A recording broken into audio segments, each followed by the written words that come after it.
சாரம் என்ற நூலுக்கு செல்லுகின்றோம். இப்ப சிவபோகம் சாரம், சிவபோகம் என்றால் என்ன? சிவபோகம் என்றால் என்ன? நாம இந்த செய்தியை ஏற்கனவே கூட சிந்தித்திருக்கின்றோம். ஆனால் எத்தனை முறை சிந்தித்தாலும் நம்ம மறந்து போகிறோம். நம்முடைய இயல்பு அந்த மாதிரி இருக்கிறது. ஆகவே புதிதாக வந்தவர்களுக்கும் நினைவூட்டு, அதாவது அறிந்து கொள்ளுகின்ற வகையிலும், ஏற்கனவே தெரிந்தவர்களுக்கு நினைவுபடுத்துகின்ற வகையிலும் இந்த தசகாரியத்தை பற்றி நம்முடைய கரும்பலகையில் எழுதியிருக்கு. தசகாரியங்கள்னா 10 விதமான செயல்பாடுகள். 10 விதமான செயல்பாடுகள். இது யாருக்கு அப்படின்னு சொன்னா, ஞான நெறியில் நிற்கின்ற ஆன்மாக்களுடைய அறிவில் நிகழுகின்ற 10 செயல்பாடுகள். அது அண்டர்லைன் பண்ணிக்கணும். ஞான நெறியில் நிற்கின்ற ஆன்மாக்கள். எந்த நெறியில நிற்கின்ற ஆன்மாக்கள்? ஞான நெறியில. இப்ப நாம எந்த நெறியில நிற்கிறோம்? என்ன நெறியில? அஞ்ஞான நெறியில. என்ன? சரி. இப்போ அஞ்ஞான நெறியிலே இல்லை, மெய்ஞான நெறியிலே இல்லை. இப்போ ரெண்டுத்துக்கு இடையில நிற்கிறோம். ரெண்டுத்துக்கு இடையில நிற்கிறோம். சரி. இப்போ இந்த மெய்ஞான நெறியில், அதாவது ஞான உபதேசம் பெற்று திருவருள் வயப்பட்டு நிற்கின்ற ஆன்மாவினுடைய அறிவில் நிகழுகின்ற 10 விதமான செயற்பாடுகள் தான் எது? தசகாரியம். இந்த தசகாரியத்தை சுருக்கி சொல்லணும்னு சொன்னா இதுதான் 3 பொருள். முதல்ல பாசம், அதுக்கப்புறம் பசு, அதுக்கப்புறம் பதி. இல்லையா? இந்த முதல்ல இருக்கக்கூடிய பாசம் எதுன்னு சொன்னா தத்துவ ரூபம், தத்துவ தரிசனம், தத்துவ சுத்தி. அதுக்கடுத்து இருக்கக்கூடிய பசு ஆன்ம ரூபம், ஆன்ம தரிசனம், ஆன்ம சுத்தி. அதுக்கடுத்து பதி. அதுக்கடுத்து பதி. இந்த வரிசை முறை சாத்திரங்கள்ல இடம் மாறி வருவது. பதி பசு பாசனம் வரும், அப்படி பசு பாசம் பதி வரும். இப்போ இதெல்லாம் அந்தந்த கருத்து விளக்கத்திற்கு ஏற்றாற் போல இடம் மாறும். ஆனால் பொருள் 3 தான். பொருள் 3 தான். இப்போ மூன்றாவதாக பதி. சிவரூபம், சிவ தரிசனம், சிவ யோகம், சிவபோகம். இப்போ தத்துவ ரூபம், தத்துவ தரிசனம், தத்துவ சுத்தி, ஆன்ம ரூபம், ஆன்ம தரிசனம், ஆன்ம சுத்தி, சிவரூபம், சிவ தரிசனம், சிவயோகம், சிவபோகம். இப்ப இந்த 10 இருக்குங்களா? இதுல மொத்தம் 10 இருக்கா? இந்த 10 தான் தசம். தசம்னா சமஸ்கிருதத்துல தசம், தமிழ்ல 10. காரியம்னா செயல்கள்னு அர்த்தம். காரியம் என்ன? செயல்கள். 10 விதமான செயல்பாடுகள். எங்க நிகழக்கூடியது? வெளியில நிகழக்கூடியது அல்ல. வெளியில நிகழக்கூடியது அல்ல. இது எங்க நிகழக்கூடியது? அறிவில் நிகழக்கூடியது. அறிவில் நிகழக்கூடியது. அறிவில் நிகழுகின்ற செயல் தான் இது. இதை நாம கண்ணால பார்க்க முடியாது. கண்ணால பார்க்க முடியாது. என்ன? பெருமானை எப்படி தொழணும்னு சொன்னா, ஞானத்தால் தொழுவார் சில ஞானிகள் என்று அப்பர் பெருமான் பேசுவார். ஞானத்தால் தொழுவார் சில ஞானிகள். இல்லையா? நம்முடைய கிருபானந்த வாரியார் சுவாமி, அருள்மொழி அரசு கிருபானந்த வாரி சுவாமிகள் இதை ரொம்ப எளிமைப்படுத்தி சொல்லுவார். எது? ஞானத்தால் தொழுவார் சில ஞானிகள் அப்படிங்கிற அந்த தொடரை ரொம்ப எளிமைப்படுத்தி வேலை வணங்குவதே வேலை என்பார். வேலை வணங்குவதே வேலை என்பார். யாரு? அருள்மொழி அரசு கிருபானந்த வாரியார். சரியா? சரி. இப்போ இந்த 10 விதமான செயல்பாடுகள்ல ரூபம், தரிசனம், காட்சி, யோகம், போகம், இந்த 5 சொல்லு திரும்ப திரும்ப வந்திருக்கும். ரூபம், தரிசனம், காட்சி, எது சுத்தி, யோகம், போகம் வந்திருக்க. இப்போ ரூபம் அப்படின்னா வடிவம், இயல்பு. தரிசனம் சொன்னா அனுபவம்.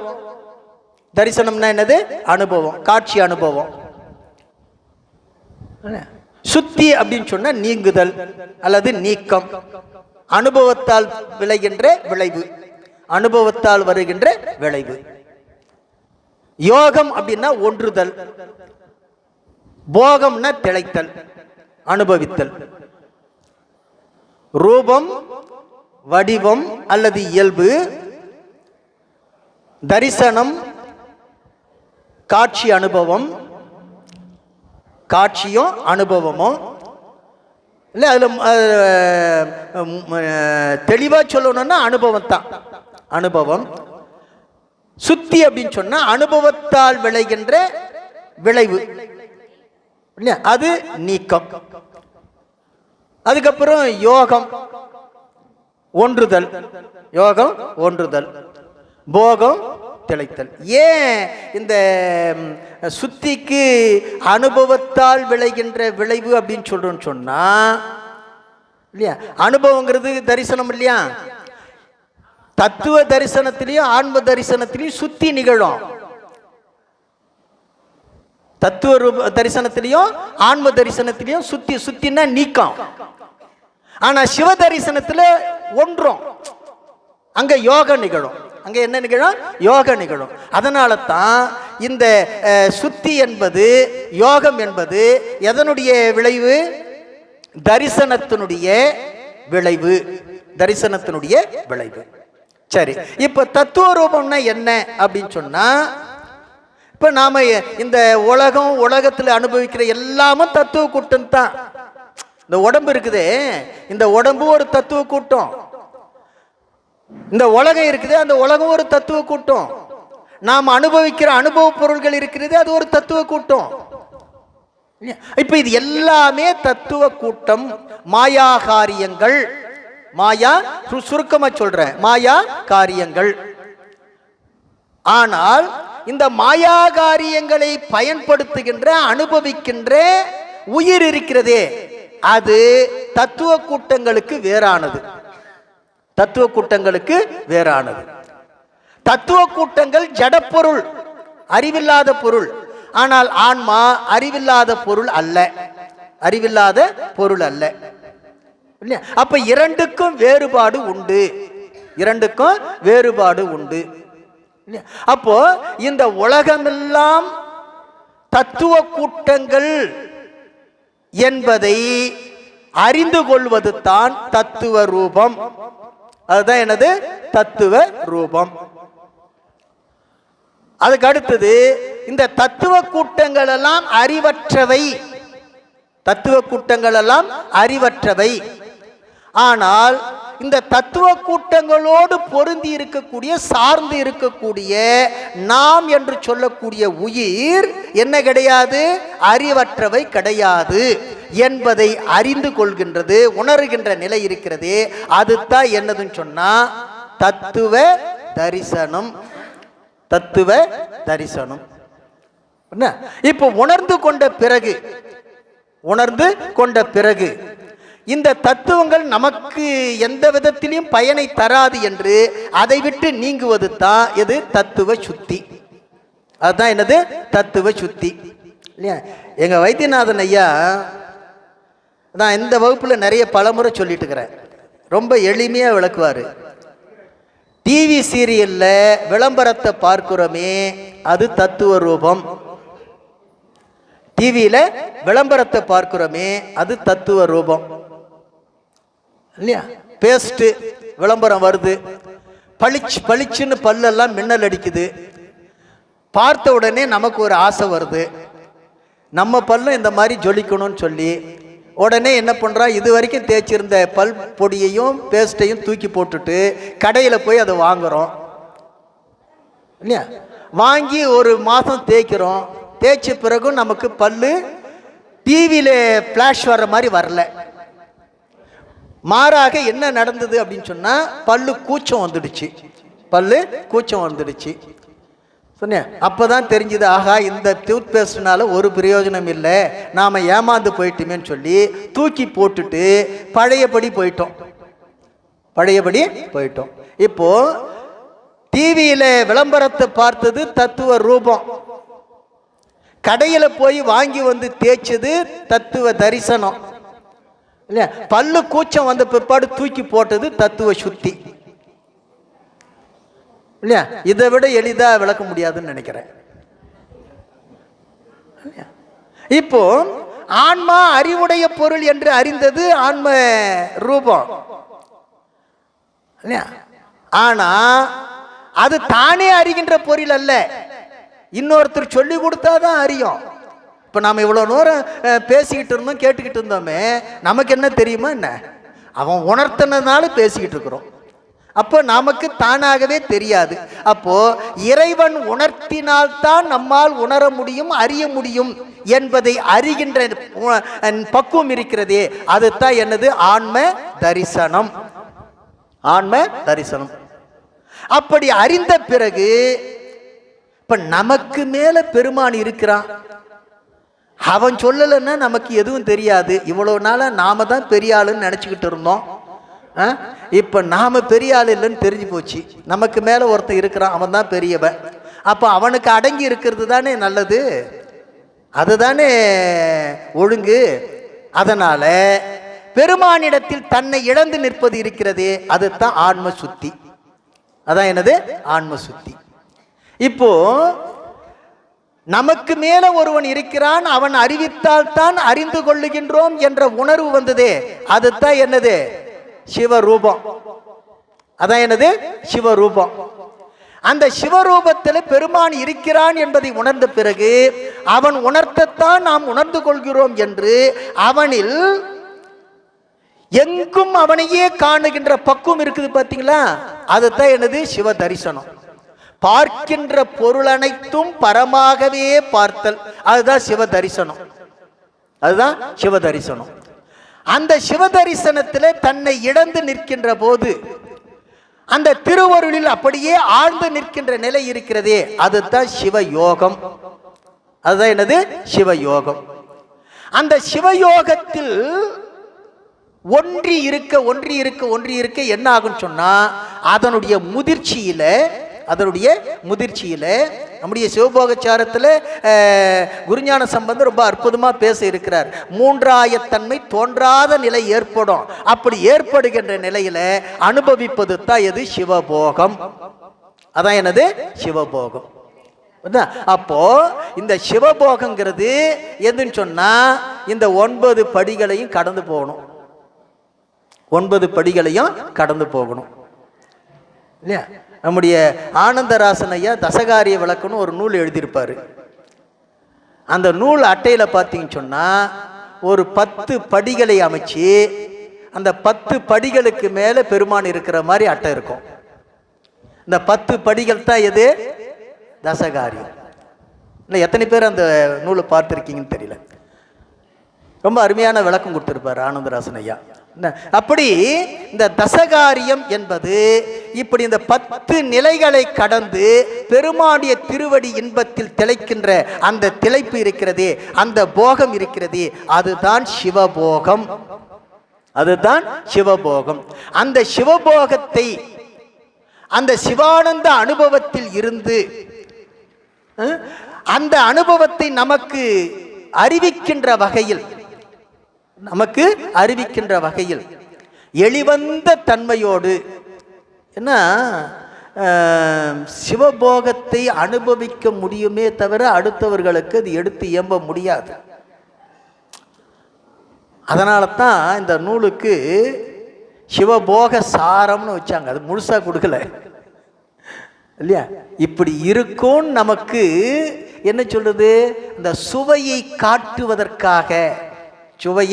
காட்டுவதற்காக இவ்வளவு சுவை இங்க இருக்குது, இதையெல்லாம் விட்டுட்டு அங்க போய் மாட்டிக்கிட்டு தவிச்சுக்கிட்டு இருக்கிறியே அப்படின்னு நம்மை ஈர்ப்பதற்காக பெருமானுடைய கருணையோடு.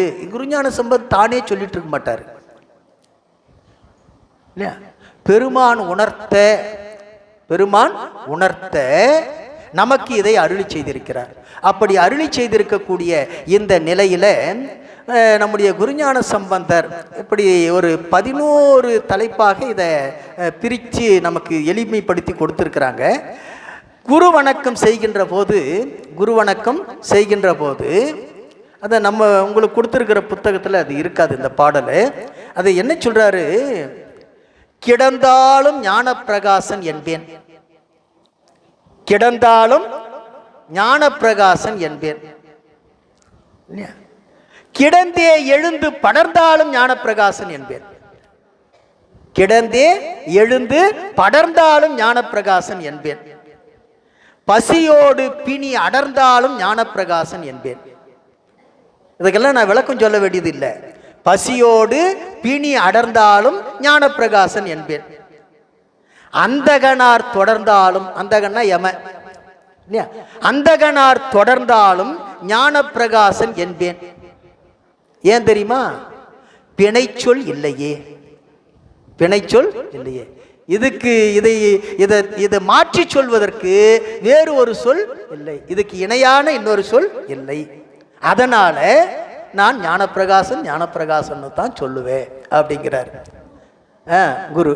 இது இந்த பாட்டு இப்போ திருவருளால் உணர்த்தப்படுகின்ற அதாவது நான் பள்ளியில் பணியாற்றி கொண்டிருந்த போது ஒரு ஸ்ரீராம நவமிக்கு சென்னையிலிருந்து ஒரு அம்மையார் அங்கே ஒரு விசிட்டராக வந்திருந்தாங்க, பார்வையாளராக வந்திருந்தாங்க. அந்த ஸ்ரீராம நவமிக்கு நிகழ்வுகள்லாம் நடந்துக்கிட்டு இருக்கும்போது அவங்க ஹிந்தியில் ஒரு பாட்டு பாடினாங்க. அதில் நான் உட்கார்ந்தாலும் ராமா ராமான்னுவேன், படுத்தாலும் ராமா ராமான்னுவேன்னு சொல்லி அது ஹிந்தியில் வரும் பாட்டு. அது எனக்கு அந்த வார்த்தைகள் நினைவில் இல்லை, அது வரும். இப்போ தோணுது அந்த பாட்டு எப்படி எழுதியிருப்பாங்கன்னா இதை பார்த்து தான் எழுதியிருப்பாங்க போல இருக்கு. ஏன்னா இது இன்னைக்கு எழுதின பாட்டு இல்லை, இன்னைக்கு பாடின பாட்டு இல்லை. எது? நம்முடைய குருஞான சம்பந்தர் பாடிய இந்த பாடல் இன்னைக்கு பாடியதல்ல, ஆனால் அது சமீபத்தில் வந்த பாடல். அப்போ யாரோ ஒரு அறிவாளி இதை படிச்சிருப்பார் போல இருக்குது. அதனால் இதே மாதிரி நாம் ராமனுக்கு ஒரு பாட்டு எழுதுவோம்னு சொல்லி எழுதியிருக்கிறார். இல்லையா? அப்போ எந்த நிலையில் இருந்தாலும், இல்லையா, எத்தொழில் செய்தாலும் ஏதவத்தை பட்டாலும் முத்தர் மனம் இருக்கும் மோனத்தே அப்படின்னு நம்முடைய பட்டினத்தார் பாடுவது போல, எப்படி இருந்தாலும் ஞானப்பிரகாசம் தான், எதுவா இருந்தாலும் அவன் தான். அப்ப ஞானப்பிரகாசனுங்கிறது யாரு அப்படின்னு சொன்னா அதுதான் சிவம், அவன் தான் சிவம். என்ன, சிவம் நேரடியாக நமக்கு எதிரே எல்லாத்தையும் சொல்லிக்கிட்டு இருக்காது. எப்படி சொல்லும்? குருவாக மானுட சட்டை தாங்கி சொல்லும். அப்படி ஞானப்பிரகாசன் என்கிற மானுட சட்டை தாங்கி வந்த சிவம்தான் இது என்று அந்த சிவத்தையே நான் விழுந்து கடந்தாலும் அப்படிதான் சொல்லுவேன், படுத்து எழுந்து நின்றாலும் அப்படிதான் சொல்லுவேன், ஓடினாலும் அப்படிதான் சொல்லுவேன், எனக்கு என்ன நோய் வந்தாலும் அதை தான் சொல்லுவேன். ஏன் யமனே வந்தா கூட ஞானப்பிரகாசன் தான் சொல்லுவேன். சொன்னா என்ன பண்ணுவான்? யமன் இருப்பானா? வந்த வேகத்தில் ஓடிடுவான், வந்த வேகத்தில் ஓடிடுவான். ஆனா நாம சொல்லாததுனால தான் பாடா போலான்னு கூட்டிட்டு போறான், இல்லையா?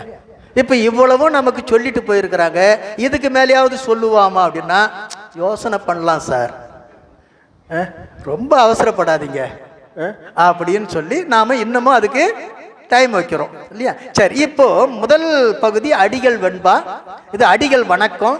இதுல ஒரு 10 வெண்பாக்கள் இருக்கின்றன. மொத்தம் 139 வெண்பாக்கள். இது ஒரு நாள் சிந்திக்கக்கூடிய அளவில் இருக்காது. இது என்னத்தான் வேகமா போனாலும் அது ஒரு நாள்ல நிச்சயமா சிந்திக்க முடியாது. 139 வெண்பாக்கள். இதுல முக்கியமாக நானும் ஜெயக்குமார் ஐயாவும் ஒரு 2 நாள் எதையெல்லாம் தேர்ந்தெடுக்கலான்னு சொல்லி மெனக்கெட்டு மணிக்கணக்கில் தேர்ந்தெடுத்தோம். அப்பவும் அதை முழுமைப்படுத்த முடியல.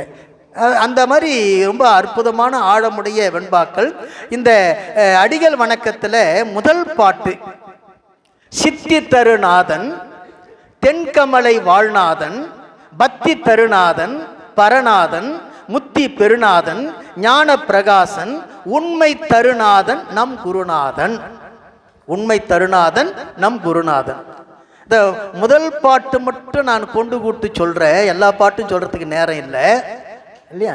இது ஏன் இதை சொல்றேன்னு சொன்னா, பாடலை பொருள் கொள்ளுகின்ற போது கொண்டு கூட்டிக்கணும்னா பொருள் எளிமையாக இருக்கும்.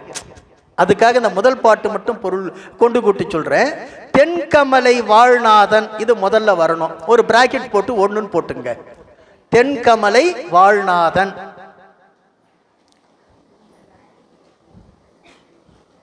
அவன்தான் பரநாதன். பரநாதன் என்பது 2.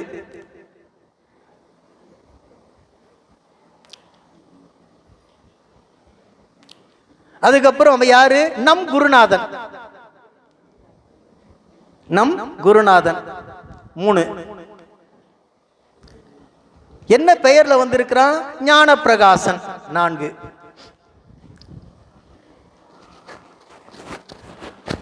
அவர் என்ன தருகிறார்? சித்தி தருநாதன்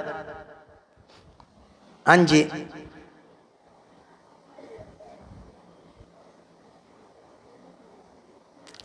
அதுக்கப்புறம் பக்தி தருநாதன்.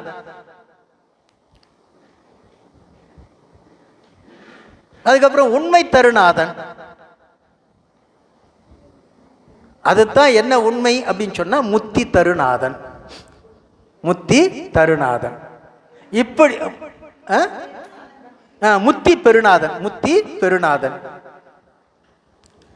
இப்ப இந்த இப்படி கொண்டு கூட்டிக்கிட்டோம்னா பொருள் எளிமையாக வழங்கும்.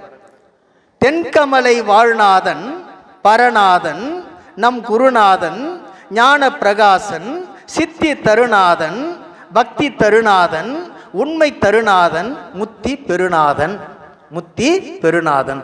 அப்ப அழகிய திருவாரூரை தமக்கு இடமாக கொண்டிருக்கக்கூடிய, எல்லாரிலும் மேம்பட்டவனாக விளங்கக்கூடிய நம்முடைய குருநாதராகி இருக்கின்ற அந்த ஞான பிரகாசன் என்னும் அருளாசிரியர், அவர்தான் நமக்கு சித்தியும் பக்தியும் உண்மை ஞானமுமாகிய முத்தியாகிய பயன்களையெல்லாம் அருள வல்லவர் என்று அந்த குருநாதருடைய அந்த பெருமைகளை மிக அற்புதமாக வைத்து முதல் பாட்டிலே பேசுகிறார்.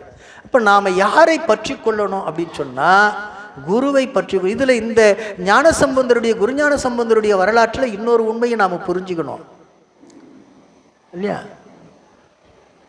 திருவருள் யார் வாயிலாகத்தான் வாய்க்கும் அப்படின்னு சொன்னா குரு வாயிலாகத்தான் வாய்க்கும். அதனால தான் தானே சிவலிங்கமாகி பெட்டகத்தில் இருந்து ஞானசம்பந்தருடைய திருக்கரங்களிலே போய் சேர்ந்த சொக்கநாத பெருமான் இப்படி பூஜை பண்ணுவான்னு சொல்லிட்டு போயிருக்கலாம்ல. அவர் தானே கொடுத்தாரு. அவர் தானே சொன்னார், நான் பெட்டியில குளத்துல இருக்கிறேன், நீ போய் எடுத்துக்கன்னு சொன்னார் இல்லையா? சொன்னவர் இப்ப அவர் கையில வந்துட்ட கண்ணுக்கு இனிய பொருளாகி என் கரத்தினில் வந்தாயின்னு பாடுறாருல்ல. அப்படி கரத்தில் வந்து சேர்ந்த உடனே எப்படி பூசை பண்ணணும்னு கேட்ட உடனே நீ இப்படி பூசை பண்ணப்பான்னு ஒரு உபதேசம் பண்ணிட்டு போயிருக்கலாம்ல, ஏன் சொல்லல அப்படின்னு சொன்னா அது முறையல்ல. அவனுக்கு தெரியும் எப்படி வரணும், குருவாயிலாக. அதனாலதான் குருவை இனங்காட்டுகிறார்.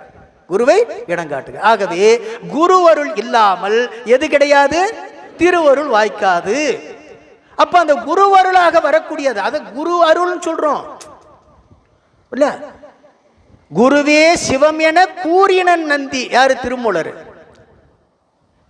திருமூலர் சொல்றாருன்னா என்ன அர்த்தம்? அவர் சொல்லல. அவர் சொல்றல சேர்ந்திருந்தேன் சிவ மங்கை தன் பங்கனை. எங்க சேர்ந்திருந்தேன்? திருத்தென் ஆபடு தந்துரையுள் இல்லையா? அப்போ அங்க அவனோடு நான் சேர்ந்திருந்தேன். அப்படி அவனோடு சேர்ந்திருக்கின்ற போது அந்த வாயிலிருந்து வரக்கூடிய வார்த்தை யாருடைய வார்த்தை? அவருடைய வார்த்தை.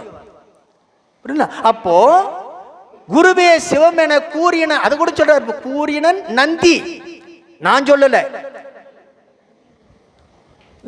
அப்போ சிவபெருமானுக்கு தெரியும் இந்த ஆன்மாக்களை எப்படி படிமுறையில கொண்டு வந்து திருவடியில சேர்த்து கொள்ளணும்னு தெரியும். அதனால குருவருள் இல்லாமல் ஒருபோதும் என்ன வாய்க்காது? திருவருள் வாய்க்காது. ஆகவே தான் இங்கே இருக்கக்கூடிய அந்த தென் கமலையில் ஞான பிரகாசனாக எழுந்தருள் இருக்கக்கூடிய அந்த நம் குருநாதன், அவன் சித்தி பக்தி இல்லையா, உண்மை ஞானம், இது எல்லாவற்றையும் கொடுக்கக்கூடிய முத்தி பெருநாதன். முத்தி தருநாதன் சொல்லல, எல்லாத்தையும் தருநாதன் சொல்லிவிட்டு அங்க வந்து என்ன சொல்லிட்டாரு? முத்தி பெருநாதன் சொல்றாரு. அப்படின்னா என்ன அர்த்தம்? அவன் தான் முத்தி, அவன் தான் முத்தி. அப்ப ஞான பிரகாசருடைய அந்த திருவடிகளை இறுக பற்றி கொண்டோன்னு சொன்னா அதுதான் திருவடி பேரு. அதான் என்னது?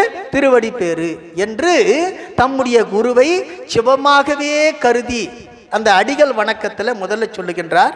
அதற்கு அடுத்ததாக இது நிறைய விளக்கம் சொல்லணும். நம்முடைய அருணை வடிவேலையா இதற்கு விளக்கம் எழுதியிருக்கிறார். வேற யாரும் இது விரிவாக இதுக்கு விளக்கம் செய்யலை. சிவபோக சாரத்துக்கு மொழிபெயர்ப்பு பண்ணியிருக்காங்க, பதிப்பெல்லாம் பண்ணியிருக்கிறாங்க, இந்த பதம் பிரிச்செல்லாம் பதிப்பு நடந்திருக்குது. ஆனால் இந்த 139 வெண்பாக்களுக்கும் விரிவான விளக்கத்தை எழுதியிருக்கக்கூடியவர் நம்முடைய காஞ்சிபுரம் அருணை வடிவேல் முதலியார் அவர்கள். ரொம்ப ஒவ்வொரு பாட்டுக்கும் விரிவான விளக்கத்தை கொண்டு போறார். அது ஒரு பாடலே 1 மணி நேரம் 2 மணி நேரம் பேசலாம், அவ்வளவு விளக்கம் இருக்குது. சரி, இப்போ அடுத்து சொல்லுகின்றார், ஆறறிவார் நீதி வழி. இது எத்தனாவது பாட்டு? 3வது பாட்டு.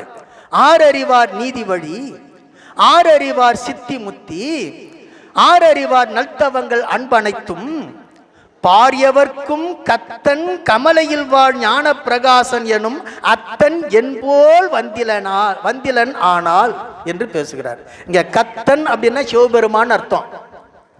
கத்தன் என்ற சொல்லுக்கு என்னது? சிவபெருமான் அர்த்தம். ஆறறிவார் நீதி வழி. நீதி வழின்னு சொன்னா அறநெறியாக இருக்கக்கூடிய உலகியல் ஒழுக்கம். இந்த உலகியல் ஒழுக்கத்தை யார்தான் தெரிந்து கொள்ள முடியும்? அவன் வரவில்லை என்று சொன்னால் சித்திய முத்திகளுடைய அந்த நெறிகளை யார்தான் தெரிந்து கொள்ள முடியும்? அது என்ன நெறி? மெய்நெறி ஒழுக்கம். மெய்நெறி ஒழுக்கம். அப்போ உலகியல் ஒழுக்கமும் சரி, மெய்நெறி ஒழுக்கமாக இருக்கக்கூடிய சிவதன்ம ஒழுக்கமும் சரி, இந்த இரண்டுமே சாதனங்கள், நமக்கு சாதனம்.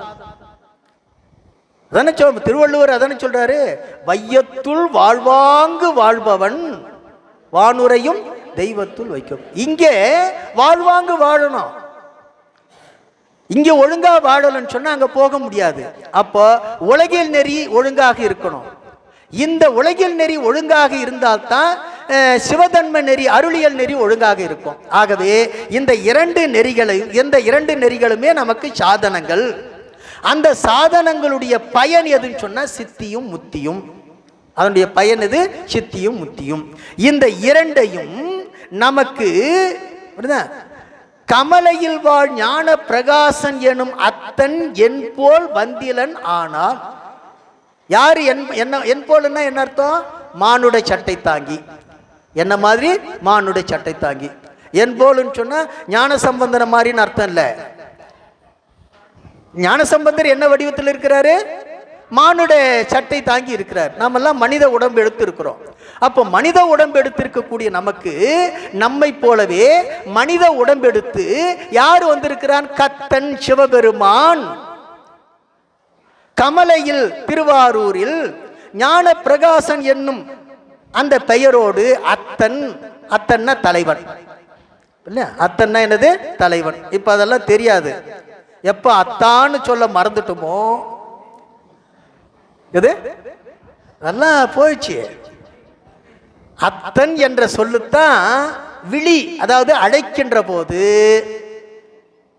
அத்தன் என்ற சொல்லை அழைப்பு சொல்லாக, விழி சொல்லாக மாறுகின்ற போது இல்லையா, தந்தை என்பது தந்தாய் என்று சொல்லுவது போல, அன்னை என்பது அண்ணாய் என்று அழைப்பது போல, அத்தன் என்பது அத்தான் இல்லையா. இன்னைக்கு அப்படி யாராவது அந்த மாதிரி அத்தான்னு சொன்னா அவன் இல்லையா. ஆகவே இதெல்லாம் அந்த அத்தன் அப்படின்னா தலைவன் அர்த்தம். அத்தன் என்ற சொல்லுக்கு என்னது? தலைவன். அந்த சிவபெருமான் ஞான பிரகாசன் என்கிற பெயரில் தலைவனாக, அதாவது சிவமாக, எனக்கு குருவாக, என்னை போல் மானுட சட்டை தாங்கி வந்திருக்கவில்லை என்று சொன்னால் இந்த உலகியல் ஒழுக்கமும் தெரிந்திருக்காது, இறையியல் ஒழுக்கமும் தெரிந்திருக்காது, அதனுடைய பயனாக வரக்கூடிய சித்தியும் முத்தியும் கிட்டியிருக்காது என்று சொல்லுங்க. அப்போ பெருமான் தான் குரு மானை காட்டி மானை பிடிப்பது போல அவன் தான் மானுட சட்டை தாங்கி வந்திருக்கிறான் என்று சொல்லுகின்றார். அதற்கு அடுத்ததாக 9வது பாட்டு, தேடும் திரவியமும் சிற்றறிவும் இல்லையா. ரொம்ப வேகமாக தாண்டுறோம்னு நினைக்கிறேன். இவ்வளவு ஜம்ப் பண்ண முடியுமான்னு தெரியல இல்லையா. சரி, தேடும் திரவியமும் சிற்றறிவும் பற்றுதலும் கூடும் பொய் என்று அருளில் கூட்டினான். நாடறிய ஞான பிரகாசன் உயர் நற்கமலை மாநகர் வாழ் வான பிறையணிந்த மண் என்று பேச. ரொம்ப அருமையான பாட்டு இது. இதை எப்படி பண்ணணும்னு சொன்னா, இந்த கடைசி அடி இருக்கு பார்த்தீங்களா, உயர் நற்கமலை ஞான நற்கமலை மாநகர் வாழ் வான பிறையணிந்த ஞான பிரகாசன் அப்படின்னு கூட்டிக்கணும். உயர் நற்கமலை மாநகர் வாழ் வான பிறையணிந்த ஞான பிரகாசன். மண்ணுங்கிறது நிலை பெற்று இருக்கக்கூடிய பொருள் வரக்கூடிய சொல்லு இல்லையா? அப்போ திருவாரூரில் எழுந்தருளி இருக்கக்கூடிய உயர் அப்படின்னா முதல்வனாகிய, அப்படி பிறையை சூடிய, எது பிறையை சூடிய வான பிறையணிந்த, தட்சனுடைய சாபத்தால தேய்ந்து கொண்டே இருந்த அந்த சந்திரன் பெருமானுடைய திருவடியை சரணடைந்த போது அதை தூக்கி அப்படியே தலையில வைக்கிறான். அதுக்கடுத்து மண்ணுன்னு ஒரு வார்த்தை போடுறாரு. அப்படி வச்ச பிற்பாடு அவனுக்கு நிலை பேறு கிடைக்குது, இல்லைன்னா அவன் போய் சேர்ந்திருப்பான் இல்லையா? அப்படி அவனுக்கு நிலை பேறு தருவதற்காக, உயர்வை தருவதற்காக அந்த பிறையை தலையிலே சூடிய அந்த பெருமான் தான் ஞான பிரகாசனாக திருவாரூரில் எழுந்தருளி இருக்கின்றார். அப்படி எழுந்தருளி இல்லையா, இந்த உலகத்தில் ஈட்டப்படுகின்ற தேடும் திரவியமும் இல்லையா, செல்வமும் இந்த உடம்பும் பொருள் என்று அறிந்து கொண்டிருக்கக்கூடிய இந்த அறிவெல்லாம் புல்லறிவு. இதையெல்லாம் என்ன அறிவு? புல்லறிவு. சிற்றறிவும் பற்றுதலும் கூடும் பொய். இதெல்லாம் பொய்யானது. இதெல்லாம் என்னது? பொய்யானது. நீ எவ்வளவு செல்வம் தேடினாலும் அது நிலைக்காது. இந்த உடம்பை எப்படியெல்லாம் நீ போஷாக்கு பண்ணி வளர்த்தாலும் நிலைக்காது. என்னதான் டை அடிச்சாலும் 15 நாள்ல திரும்ப என்ன ஆயிடும்? வெளுக்கு தான் செய்யும். புரியுதா? எவ்வளவு தான் கிரீம் பூசினாலும் அது என்ன ஆகும்? சுருக்கம் வரதான் செய்யும். என்ன? இதெல்லாம் பொய்யானது. இதெல்லாம் என்னது? பொய்யானது. ஆகவே திரவியமும் பொய், இந்த உடம்பும் பொய். இந்த பொய்யான உடம்பை கொண்டு பொய்யான இந்த உலகத்தில் கண்டு அறிகின்ற இந்த அறிவும் பொய். ஏன்னா இது சிற்றறிவு, இது சிற்றறிவு, இதுவும் பொய். இதை பற்றி நாம் அறிகின்ற அறிவும் பொய் என்று உணர்த்தி யாரு? இந்த ஞான பிரகாசன் என்னை அருளில் கூட்டினான். எதுல கூட்டினான்? அருளில் கூட்டினான். என்ன மாதிரி வார்த்தைங்க பாருங்க. இதை ஒரு முறைக்கு 4 முறை படிச்சோம்னா அப்படி குருஞான சம்பந்தர் அப்படியே மனசுல தியானம் பண்ணி அப்படியே உள்ள உட்கார வச்சுட்டு படிச்சு பாருங்க, ரொம்ப எளிமையா பொருள் விளங்கிடும். படிச்சவ புரியுதுல்ல? அதுக்கு தான் முதல்ல அவரை பத்தி சொல்றது, புரியுதுல? ஆகவே இப்படி அந்த ஞான பிரகாசன் என்ற பெயரில் அந்த பெருமான் வந்து இது எல்லாம் பொய்ப்பா என்று உணர்த்தி இதிலிருந்து என்னை நீக்கி எதில் கொண்டு போய் சேர்த்திருக்கிறான்? அருளில் கூட்டினான். அருளில் கூட்டினான் என்று சொல்லி அதற்கு அடுத்த பாட்டு, அதுதான் அந்த தலைப்பினுடைய நிறைவு பாட்டு. இந்த அருளில் கூட்டியதனுடைய நிறைவை பற்றி அடுத்து பேசுகிறார். காண்பதும் பொய், கேட்பதும் பொய், காரியம் போலே இதமாய் பூண்பதும் பொய், எவ்விடத்தும் போகமும் பொய், மாண்பாக தோன்றி இன்ப வெள்ளமாய் துண்ணி என்னுள் சம்பந்தன் வீற்றிருப்பது ஒன்றுமே மெய். பார்க்கிறது, கேட்கிறது, செய்யறது, அணிவது, அனுபவிப்பது, அடிவது, அனுபவிப்பது எல்லாம் பொய். எது மட்டும்தான் மெய் தெரியுமா? என்னுடைய உள்ளத்துல, என்னுடைய உயிருக்கு உயிராக அந்த ஞான சம்பந்தன் என்று சொல்லக்கூடிய சிவபெருமான் வீற்றிருப்பது ஒன்றுதான் மெய். ஒன்றுதான் மெய். இந்த உணர்வு வந்துவிட்டால், இந்த உணர்வு வந்துவிட்டால் இந்த ஆன்மா இந்த உலகத்தில் இல்லை என்று அர்த்தம். இந்த உலகத்தில் இல்லை என்று அர்த்தம். அப்ப எங்க சார் போயிடும் அப்படின்னு சொன்னா, உடம்பு இருக்கும் உலகத்துல, உடம்புக்குள்ள உயிர் இருக்கும், ஆனா அந்த உயிர் திருவடியில் இருக்கும். அதுதான் ஜீவன் முத்தர் நிலை. அதான் என்ன நிலை? ஜீவன் முத்தர் நிலை. அப்ப அந்த உயிர் எங்க இருக்குது? சிவத்திட இருக்குது. சிவம் எங்க இருக்குது? சிவம் எங்க இருக்குது? பரத்தில் இருக்குது. சிவம் எங்க இருக்குது? பரத்தில் இருக்குது. அப்போ இந்த உடம்புக்குள்ள இருக்கக்கூடிய ஜீவன் முத்தர்கள் என்று சொல்லுகிறோம் இல்லையா, அவங்க யாருன்னு சொன்னா அவங்க தான் பரதேசிகள். அவங்க தான் யாரு? பரதேசிகள். நாமெல்லாம் யாரு? ஏகதேசிகள். நாமெல்லாம் ஏகதேசிகள், அவர் பரதேசிகள். அப்போ நாம ஏகதேசத்தில் இருக்கணுமா, பரதேசத்துக்கு போகணுமா? இல்லை, பரதேசின்னா எல்லாரும் கிண்டல் பண்றாங்களே சார் அப்படின்னு சொன்னா, இல்லையா, பரதேசின்னு சொன்ன கிண்டல் பண்றவங்களுக்கு பொருள் தெரியாதுன்னு அர்த்தம். பரதேசின்னு கிண்டல் பண்றவங்களுக்கு பொருள் தெரியாதுன்னு அர்த்தம். வேடிக்கையா ஒரு பரதேசி பாட்டு உண்டு, அதுக்கெல்லாம் போனோம்னா பாட்டே போகாதே. சரி, அதாவது இந்த ஒரு பிச்சை எடுத்துக்கிட்டு போறாரு ஒருத்தர் இல்லையா, அவர் ஒரு பாட்டு பாடிக்கிட்டு பிச்சை எடுக்கிறாரு. அத்தினத்துக்கும் ஓட்டைகைக்கும் 1000 காத தூரம் ஆனால் நடக்குது சேலை வியாபாரம்னு பாடுறாரு. அத்தினத்துக்கும் ஓட்டைகைக்கும் 1000 காத தூரம் ஆனால் நடக்குது சேலை வியாபாரம். ஒன்று 2 பேர் திண்ணையில் உட்காந்து இந்த பாட்டை கேட்டுக்கிட்டு இருக்காங்க.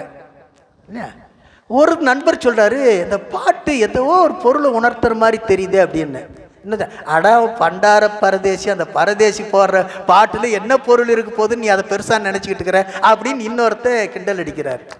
உடனே இதெல்லாம் கேட்டுக்கிட்டே அவரு அந்த இடத்த கடக்கின்ற போது, என்னப்பா பரதேசி பாட்டுன்னு கிண்டல் பண்ற, இதுல எவ்வளவு அர்த்தம் இருக்கு தெரியுமா அப்படின்னு அந்த கிண்டல் பண்ணவங்கிட்ட வந்து அந்த சாமியார் சொல்றாரு, என்ன சாமி பரதேசி பாட்டுல அப்படி என்ன பெருசா பொருள் இருக்கு போகுது, நீங்க பிச்சை எடுக்கிறதுக்காக பாட்டு பாடுறீங்க அப்படின்னு. அப்படியெல்லாம் நினைச்சிடாத தம்பி, இதுக்கு என்ன அர்த்தம் தெரியுமா, ஒரு பெரிய காவியமே இதுல அடங்கி இருக்குன்னாரு. பெரிய காவியமே அடங்கி இருக்குன்னாரு. நீ என்ன அப்படி லேசா சொல்லிட்ட, என்ன பெரிய காவியமே அடங்கி இருக்குதா? அப்படி என்ன காவியம் அடங்கி இருக்குது அப்படின்னா, அஸ்தினத்துக்கும் ஓட்டைகைக்கும் 1000 காத தூரம் ஆனால் நடக்குது சேலை வியாபாரம். அஸ்தினங்கிறது அஸ்தினாபுரி, ஓட்டைன்னா துவாரம் இல்லையா, ஓட்டைகைன்னா துவாரகை. ஓட்டைகைன்னா என்னது? துவாரகை. அஸ்தினாபுரத்துக்கும் ஓட்டைகைக்கும் 1000 காத தூரம் இருக்குது. ஒரு காதத்துக்கு 20 மைல்னு சொல்றாங்க இல்லையா, 1000 காத தூரம் இல்லையா. ஆனா அஸ்தினாபுரத்திலிருந்து அண்ணான்னு கை தூக்கின உடனே துவாரகையிலிருந்து எதை கொடுத்தான்? சேலையை கொடுத்தானா. யாரு? கிருஷ்ணன். அத்தினத்துக்கும் ஓட்டைகைக்கும் 1000 காத தூரம் ஆனால் நடக்குது சேலை வியாபாரம்.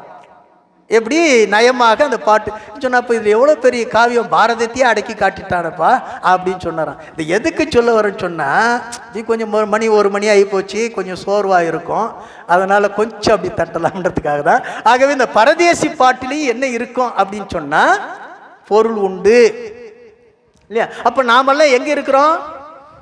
நாம் இருக்கிற இடம் எது? ஏகதேசம். சீவன் முத்தர்கள் இருக்கின்ற இடம் எது? பரதேசம். ஆகவே அவர்கள் எல்லாம் யாரு? பரதேசிகள். அப்ப பரத்துல இருக்கிறவங்க யாரு? பரமசிவம். அப்ப பரமசிவத்துக்கு என்ன பேரு? பரமசிவத்துக்கு என்ன பேரு? பரதேசின்னு பேரு இல்லையா. அப்ப பரதேசின்னா யாரு? பரமசிவம். புரியுதுல? சரி, இப்போ இந்த நிலையை எது? குருவருள் வாய்த்தால் மட்டுமே திருவருள் வாய்க்கும் அப்படின்னு சொல்றோம் இல்லையா. அப்படி இல்லை என்று சொன்னால் திருவருள் வாய்க்காது. அந்த குருவருளை பெறுவதற்கு அது அவ்வளவு சாதாரண, அது பெறுதற்கு அருமை. அது என்னது? பெறுதற்கு அருமை. பெறுதற்கு அருமையாக இருக்கக்கூடிய அந்த திருவருளை நமக்கு பெற்றுக் கொடுப்பது எதுன்னு சொன்னா எது? குருவருள். அப்படி இல்லாமல் பெற்றுவிட முடியாது என்பதை ஒரு 6 வெண்பாக்கள்ல நம்முடைய குருஞான சம்பந்தர் பேசுகிறார். ஒரு வெண்பா தான் சொல்லலான்னு இருந்தோம். சரி, இந்த பரம ரகசியத்தை பாழான வாயால் இரவு பகல் எந்நேரமின்றி குரல் நெறிய கூப்பிட்டும் காணுமோ கோழை மடநெஞ்சே மால் கூப்பிட்டும் காணா பொருள். அதாவது பரம ரகசியத்தை, பரம ரகசியம் என்ன? உணர்வு உரைக்கு எட்டாத நிலையில் இருக்கக்கூடிய மறைபொருளாகி சிவத்தை நம்முடைய உரைக்கும் உணர்வுக்கும் எட்டாத நிலை, அதாவது மனம் வாக்கு கடந்த நிலை. அதைத்தான் மணவாசகம் கடந்தான் என்று பேசுகிறோம். இந்த பெயரெல்லாம் எவ்வளோ அற்புதமான பெயருங்க பாருங்க. நாம் இப்போ யாரும் அந்த மாதிரி வைக்கிறது இல்லை இல்லையா? ரொம்ப விவரம் தெரிஞ்சவங்க தான் அந்த மாதிரி குழந்தைக்கு பேர் வைக்கிறாங்க, மணவாசகம் கடந்தான். ஆகவே இந்த உணர்வு உரைக்கு எட்டாத அந்த பெரிய மறைப்பொருளை, அந்த மணவாசகம் கடந்தானை பாழான வாயால், நம்முடைய வாய் அப்படிப்பட்ட வாய். ஏன் அப்படின்னு சொல்றேன்னு சொன்னா, இது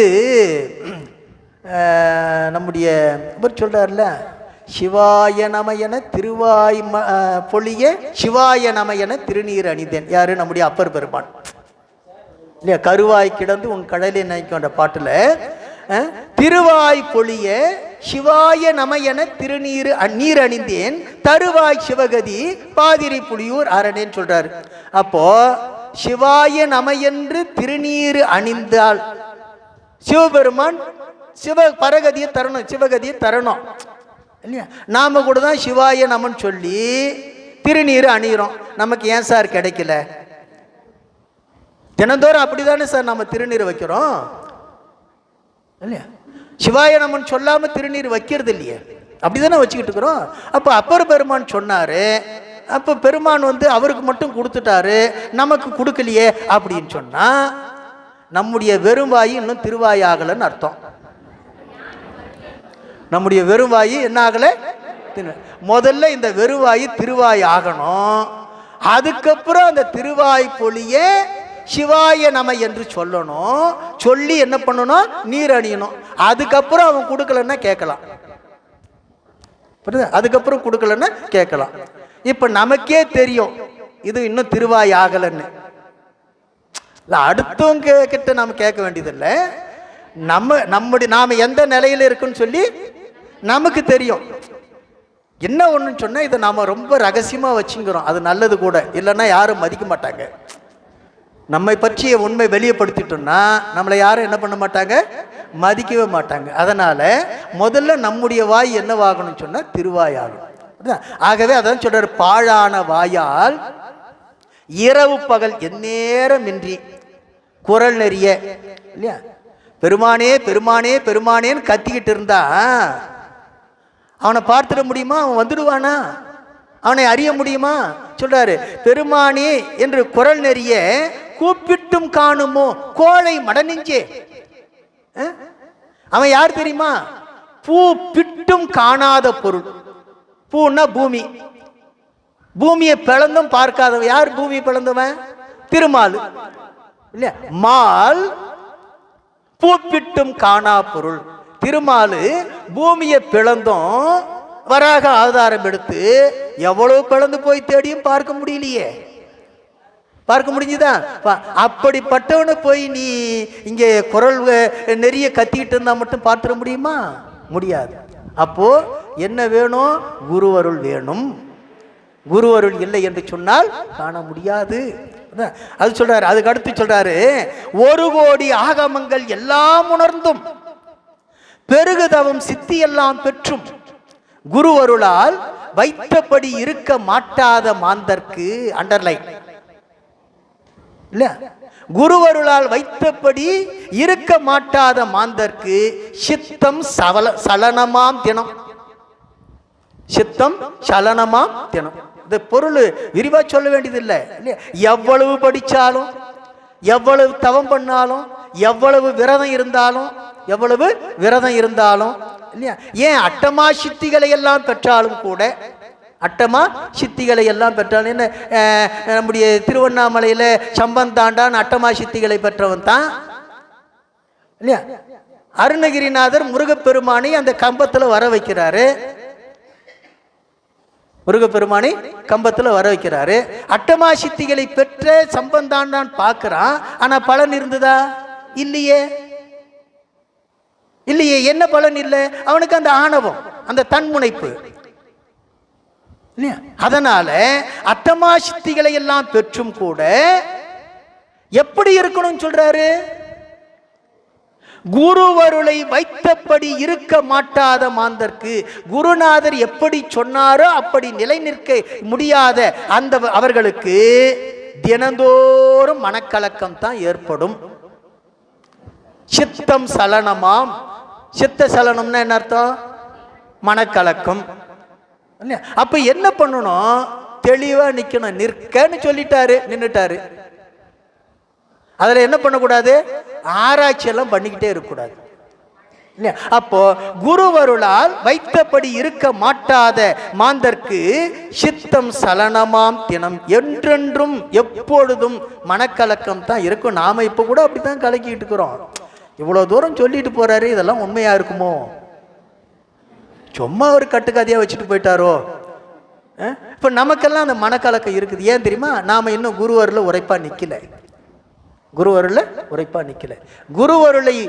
குருவருளில் உரைப்போடு நிற்பவர்களுக்கு இந்த மனக்கலக்கம் இருக்காது. அதற்கு அடுத்து சொல்லுகின்றார், குருவருளால் அறிகின்ற ஞான செய்திகளை பற்றி ஒரு 7 வெண்பாக்கள் பேசுகின்றார். அறியும் பகுதி என்ற தலைப்பில் ஒரு 7 வெண்பாக்கள்ல குருவருளால் நமக்கு கிடைக்க பெறக்கூடிய ஞான செய்திகள். உருவை, அருவை, வெளியை, ஒளியை, இருளை, சிவமென்று இராதே, மருளை பிரிந்து அறிவில் கண்டு அதனை பின்னமர எங்கும் செறிந்த பொருள் தானே சிவம் என்று பேசுகிறார். அப்போ உருவை அப்படின்னு சொன்னா உருவடி தோள நிலையில் இருப்பதுன்னு அர்த்தம்.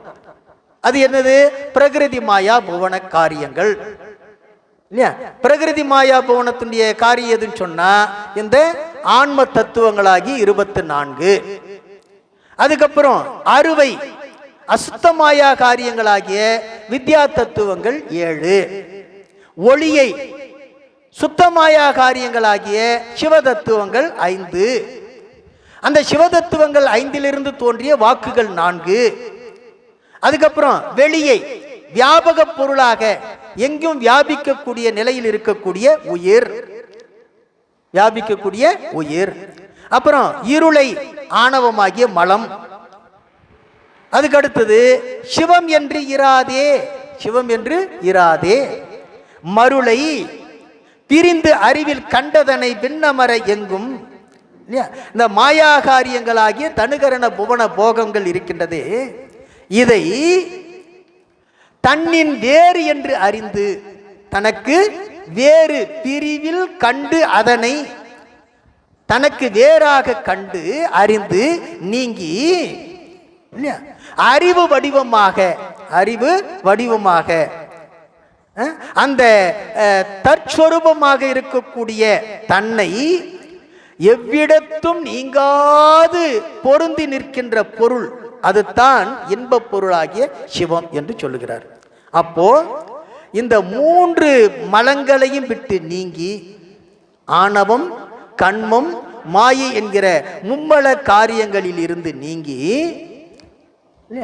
சிவம்தான் மெய்ப்பொருள் என்பதை உணர்ந்து அதை விட்டு நீங்காத நிலையில் இருக்கின்ற உண்மை அறிகின்ற போது தான் இன்பம் நிறைந்து நிற்கும் என்று இந்த முப்பொருள் விளக்கத்தை தான் குருவருளால் இந்த ஆன்மா பெறுகின்ற ஞான செய்தி என்று சொல்லுகிறார். தத்துவ சுத்தி தான். முப்பொருள் விளக்கம் தெரிஞ்சாதானே தத்துவ சுத்தி கிடைக்கும். ஆக முதல்ல முப்பொருள்னா என்ன, அந்த முப்பொருள் என்னென்ன நிலையை இந்த உயிருக்கு உண்டாக்குகிறதுங்கிறதெல்லாம் சொல்லுகிறார். சொல்லி இதை உணர்த்துகின்ற, அதாவது இந்த பாசத்தை நீக்குகின்ற நிலையை உணர்த்துவது தான் யாரு? குருவருடைய ஞான செய்தி. அப்ப குரு உபதேசங்கிறது என்ன? பாசத்தை நீக்குவது. பாசத்தை நீக்குவது. எதை தருவது? பதியை தருவது. பதியை தருவது. அதைத்தான் தீட்சை. தீ கெடுப்பது, கை கொடுப்பது. பாசத்தை கெடுத்து பதியை கொடுவது, மலத்தை கெடுத்து அருளை கொடுப்பது. அதுதான் எனது தீக்கை. அந்த வகையில இது நம்ம எல்லா வகையும் இயம்பும் இவன் அகன்று நில்லா வகையை நினைந்து, பெருமானை தவிர்த்து எந்த வகையில பார்த்தாலும் எதுவும் இல்லை, எல்லாமே அவன்தான் என்று நம்முடைய உமாபதி சிவன் திருவருட்பயன்னு சொல்றாரு. இந்த உண்மையை உணர்ந்து யாரு உணர்த்திய நிலையில உணர்ந்து உடனே பெருமானை பற்றி கொள்கிறார்களோ அந்த பக்குவம் தான் எதுன்னு சொன்னா தீவிரதரமான பக்குவம். என்ன பக்குவம்? தீவிரதரமான பக்குவம். நம்முடைய சிவஞான போதத்தில் 8வது நூற்பா தீவிரதரத்தை சொல்லும். 8வது நூற்பா தீவிரதர பக்குவத்தை சொல்லுவது. ஐம்புல வேடரின் அயர்ந்தனை வளர்ந்து என தம் முதல் குருவுமாய் தவத்தினில் உணர்த்த விட்டு, அதுதான் அண்டர்லைன், விட்டு அந்நியம் இன்மையின் அரண்கடல் செல்லுமே. அந்த வினாடியே பெருமாண்டிய திருவடி வேறானது அல்ல என்று அப்படியே இருக பற்றி கொள்வது, அதுதான் தீவிரதரம். அதான் என்னது? தீவிரதரம். அந்த தீவிரதரமான பக்குவத்தை கொடுப்பது தான் எது? குருவருள் என்று சொல்லுகிறார். அதற்கு அடுத்ததாக தத்துவங்கள் எண்ணி தலையடித்து கொள்ளாதே. அதுக்கு முன்னாடி பாட்டு 5 அவத்தைகளை பற்றி சொல்லுகிறார். நனவாதி அந்தத்தில் நாடும் சுகந்தன்னை கனவாதி அந்தத்தில் கண்டு நனவாதி தோற்றிடும் போது அந்த சுகரூபம் கண்டவர்கள் மாற்றிடுவர் என்றும் மலம் என்று இந்த 5 அவத்தைகள், நனவு, கனவு, உறக்கம், பேருறக்கம், உயிர் படக்க நிலையை அதில் வைத்து பேசுகின்றார். அதற்கு அடுத்தது தத்துவங்கள் எண்ணி தலையடித்து கொள்ளாதே. தத்துவங்கள் ஏதேனின் சாட்ச கேள், மெத்தும் சுக ஆரம்பமாம் சிவத்தில் தோயாத மாயா விகாரங்கள் தத்துவமாமி என்று பேசு. ரொம்ப அருமையான பாட்டு. இந்த சித்தாந்த உலகத்தில் ஒரு பழமொழி உண்டு, ஒரு சொலவடை உண்டு சித்தாந்த உலகத்தில். தத்துவ விளக்கம் தலையை சுத்தோன்னுவாங்க. தத்துவ விளக்கம் தலையை சுத்தம். ஆனால் உள்ளபடி அப்படி தான் இருக்கும். தத்துவ விளக்கத்தை புரிஞ்சுக்கிறது ரொம்ப கடினம். ஆனால் புரிஞ்சுக்கிட்டா அதை விட மிக எளிய நிலையில சித்தாந்தத்தை உணரும். அப்போ அவ்வளவு எளிமையா இருக்கும். அப்போ தத்துவம் எது அப்படின்னு சொல்லி தனித்தனியா ஆராய்ஞ்சு பார்த்து தலையை முட்டிக்காதுங்கிறாரு. தத்துவங்கள் எண்ணி தலையடித்து கொள்ளாதே. தனித்தனியாக ஆய்ந்து பார்த்து இது என்ன தத்துவம், இது இப்படி சொல்றாங்களே தனித்தனியாக ஆராய்ந்து பார்த்து தலையடித்து கொள்ளாதே, இடர்படாதே. தத்துவங்கள்னா என்னன்னு நான் சொல்றேன் கேளு. தத்துவங்கள் ஏதெனின் சாற்ற கேள் அப்படின்னா என்னன்னு நான் சொல்றேன் கேளு. யாரு? நம்முடைய குருஞான சம்பந்தர் சொல்றாரு. ரொம்ப எளிமையா சொல்றாரு. தத்துவம்னா வேற ஒன்றும் இல்லை, மெத்தும் சுக ஆரம்பமாம் சிவத்தில் தோயாத, இல்லையா, சுக அனுபவமாக இருக்கக்கூடிய சிவானந்த இன்பத்தில் நம்மை தோயாத படிக்கு, யார? இந்த ஆன்மாவை அந்த ஆனந்த வெள்ளத்தில் தோயாத படிக்கு நம்மை விகாரப்படுத்தி மடைமாற்றி இந்த உலகத்தில் மூழ்கடித்து கொண்டிருப்பது தான் இந்த தத்துவ கூட்டங்கள், இல்லையா? தோயாத மாயா விகாரங்கள் தத்துவமாமே. அப்போ சிவானந்த அனுபவத்தை நாம் அடைய முடியாதபடிக்கு நம்மை மடைமாற்றி விகாரப்படுத்தி உலக முகமாக திருப்பி கொண்டிருக்கக்கூடிய இந்த கூட்டங்கள் தான் எது? தத்துவ கூட்டங்கள். ஆகவே இது என்னென்னு சொல்லி ஆராய்ச்சி பார்த்துக்கிட்டு இருக்காத, அது எதுவாக இருந்தாலும் தூக்கி போட்டுடு. தோயாதுன்னு சொன்னா அதுல மூழ்காதபடி, அனுபவிக்க முடியாதபடி. அப்போ இந்த தத்துவம் தான் உயர்ந்தது, இந்த தத்துவம் இது விட மோசமானது அப்படின்னெல்லாம் ஒன்னெல்லாம் ஏற்ற இறக்கெல்லாம் பார்த்துக்கிட்டு இருக்காத. அது எதுவா இருந்தாலும் இந்த உடம்பே தத்துவ கூட்டம். உடம்பு நீ இல்லை, உடம்பு தூக்கி போடு, உடம்ப தூக்கி போடு. எப்படி சார் தூக்கி போடுறது? எப்படி தூக்கி போடுறது அப்படின்னு சொன்னா அதன் மீது பற்று நீங்கி இரு. அதன் மீது என்ன இரு? பற்று நீங்கி இரு, இல்லையா? நம்முடைய சிவஞான சுவாமிகள் சொல்லுவார், இந்த சடப்பொருளை பொறுத்த வரைக்கும் நீக்கம் என்பது என்னன்னு சொன்னால் உணர்ச்சி விசேடம்னு சொல்லுவார். அதை பற்று நீங்கி நிற்பது, பற்று நீங்கி நிற்பது.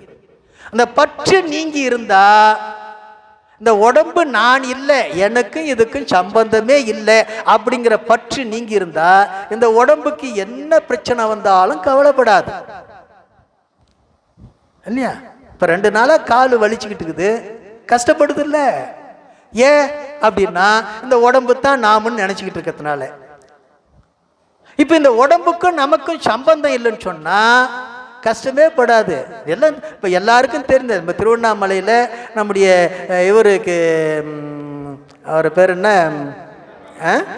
ரமண மகரிஷிக்கு அந்த ராஜப்பிளவியை மரத்தடியில் ஸ்டூலு போட்டு உட்கார வச்சு தான் அறுத்து எடுத்தார் அந்த டாக்டர். இல்லையா? அவர் திருப்திக்காக. யாரு? டாக்டர் திருப்திக்காக.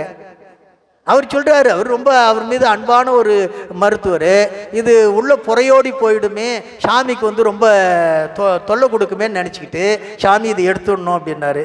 இருந்துட்டு போட்டோமேங்கிறாரு. இல்லை அது பிரச்சனையாக இருக்கும்னாரு. சரி எடுத்துகிட்டு போனாரு.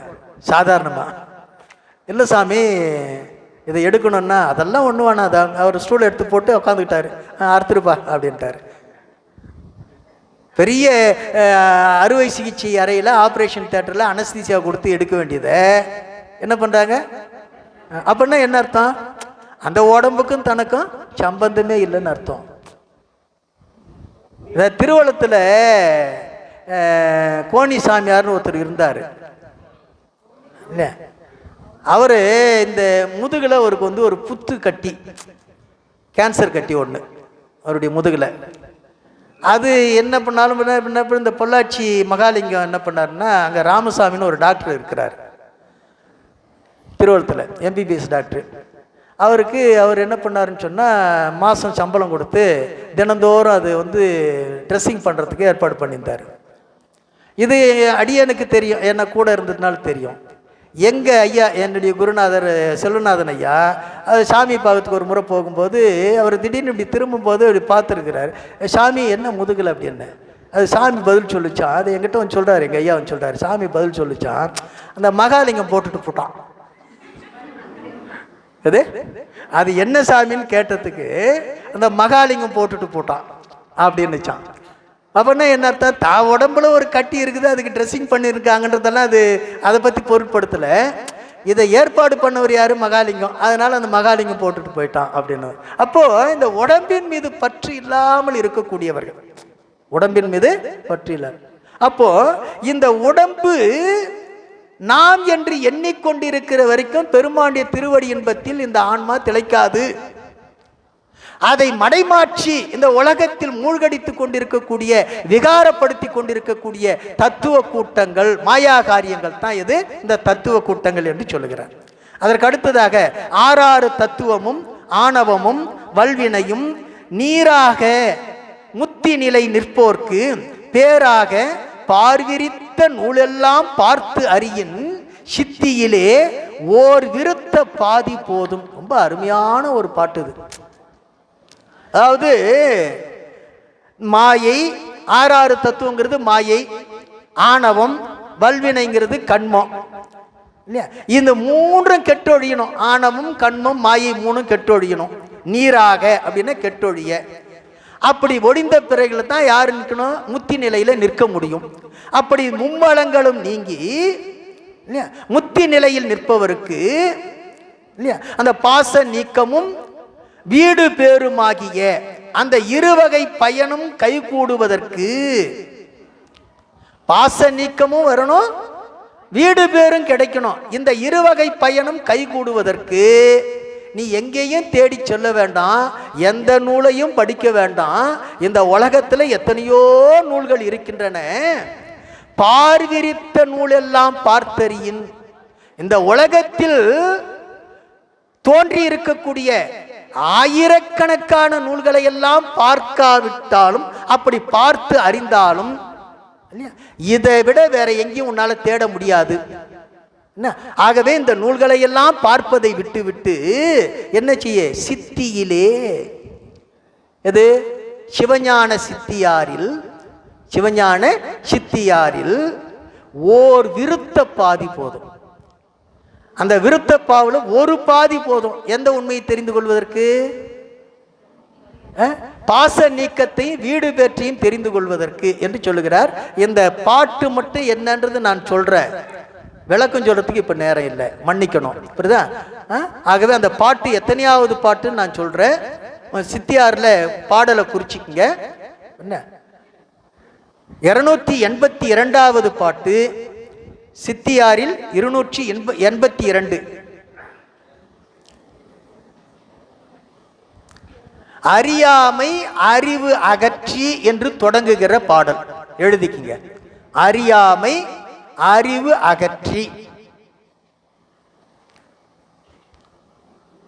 எனக்கு ஒரு சிந்தனை இருந்தது. அதாவது தேநீர் இடைவேளையில் இந்த பாடலை இப்படி எழுதி போட சொல்லிட்டு கரும்பலகளை விளக்கலான்னு என்ற எண்ணம் இருந்தது.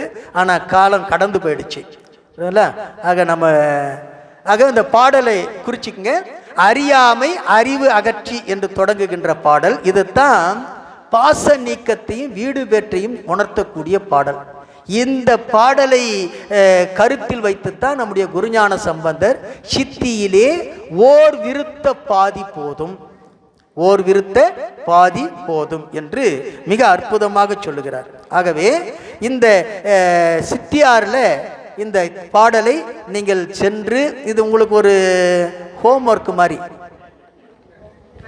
இல்லை, போகிறதுக்கு முன்னாடி பெரும்பாலும் அடியானுடைய எண்ணம் உங்களுக்கு கொடுத்துட்டு போயிடுறேன். எத்தனை பேர் சித்தியாரை படிச்சிங்கன்னு எனக்கு தெரியணும்.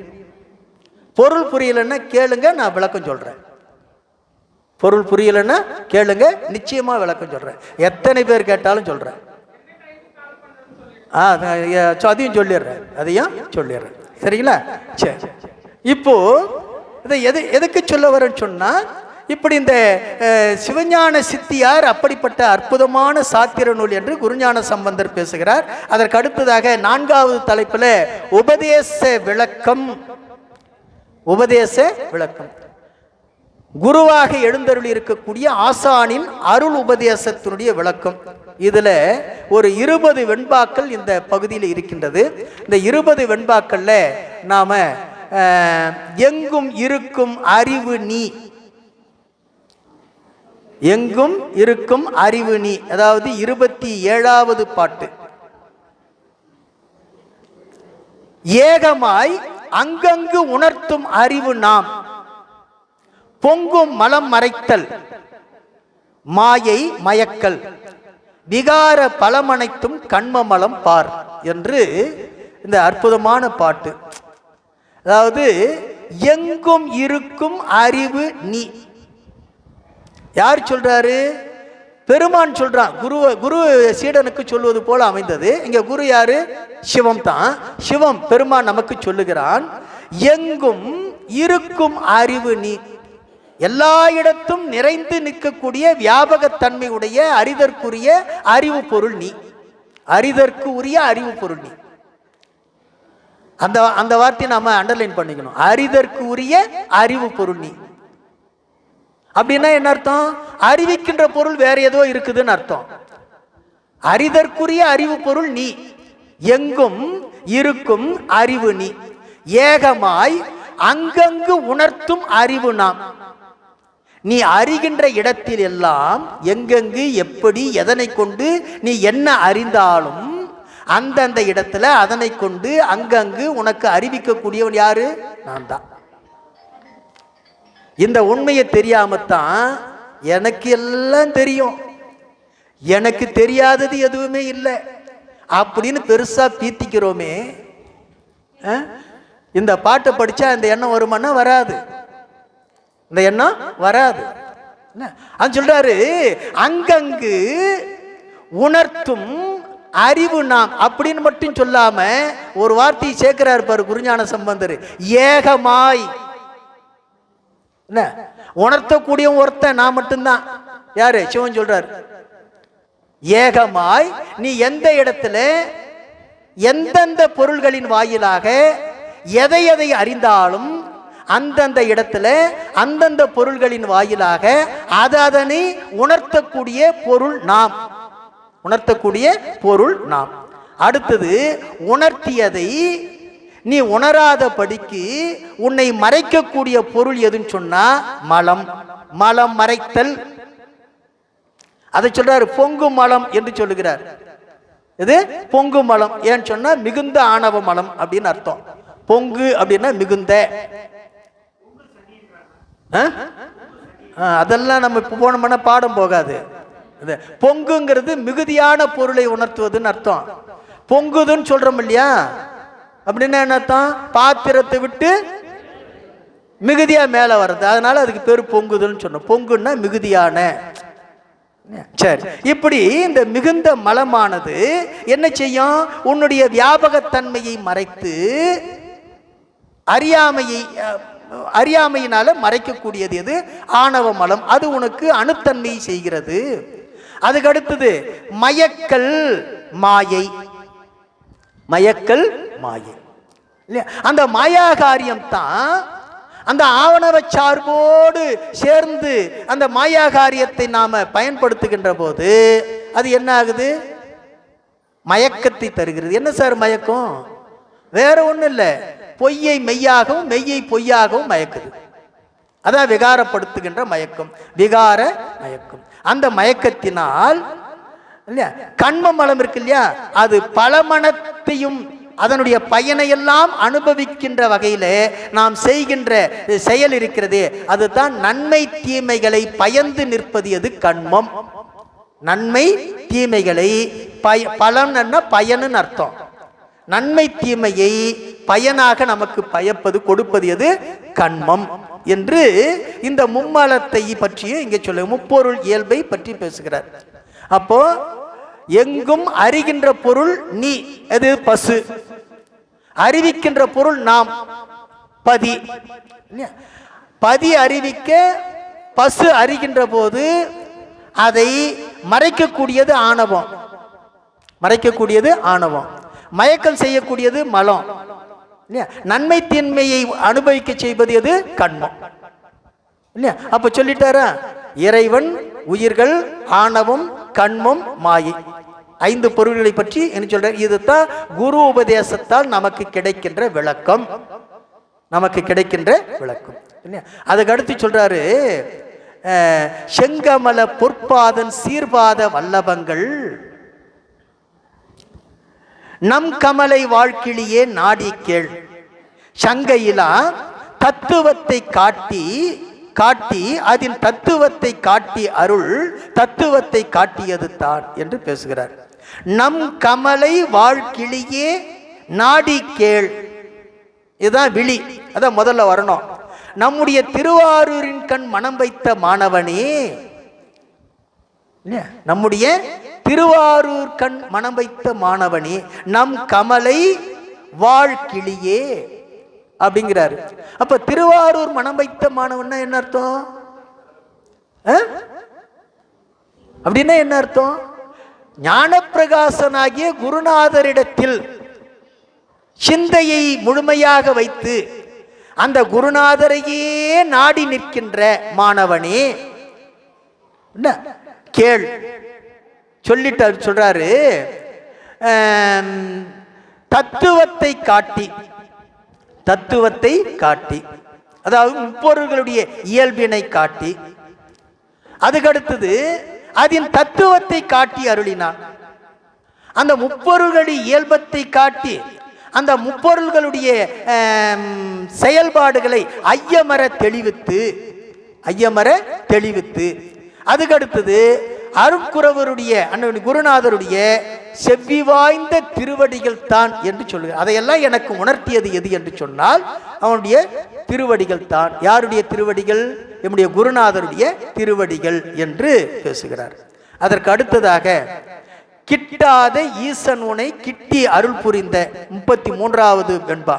கிட்டாத ஈசன் உனை கிட்டி அருள் புரிந்த நிட்ட அனுபூதி நிலையிலே முட்டா திருவண்ணி சேர்ந்து மாற்று ஏறிய பொன் போல வரும் இன்ப பூரணமா அவை என்று பேசுகிறார். இப்போ கிடைத்தற்கரிய குரு கிட்டாத ஈசன் உன்னை கிட்டி அருள் புரிந்த, இது ரொம்ப அருமையான ஒரு தொடரு.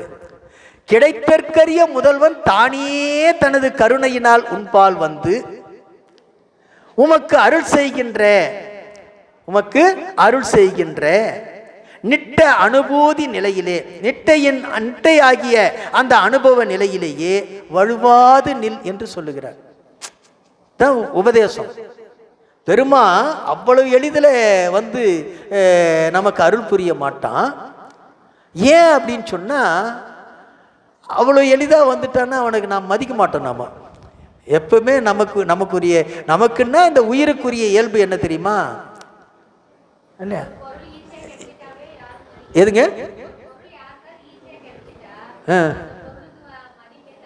மதிப்பே தரமாட்டேன்றாங்க. புரியுதா? ஆனால் நமக்கு அப்படி தான் எல்லாத்தையும் இலவசமாக கொடுத்துங்கிறாங்க.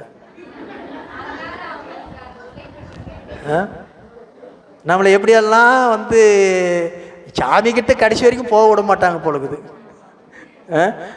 சரி, போட்டாங்க, போக வேண்டாம். இப்போ இந்த பெருமான், கிட்டாத பெருமான் நமக்கு எளிவந்த தன்மையோடு வந்து அருள் புரிகின்றான். அருள் புரிந்து நிட்டை நிலையை கூட செய்கின்றான். அப்படி கூடி நிற்கின்ற நிலையில நீ அந்த நிட்டையிலேயே வழுவாது நிற்க வேண்டும் என்று சொல்லுகிறார்.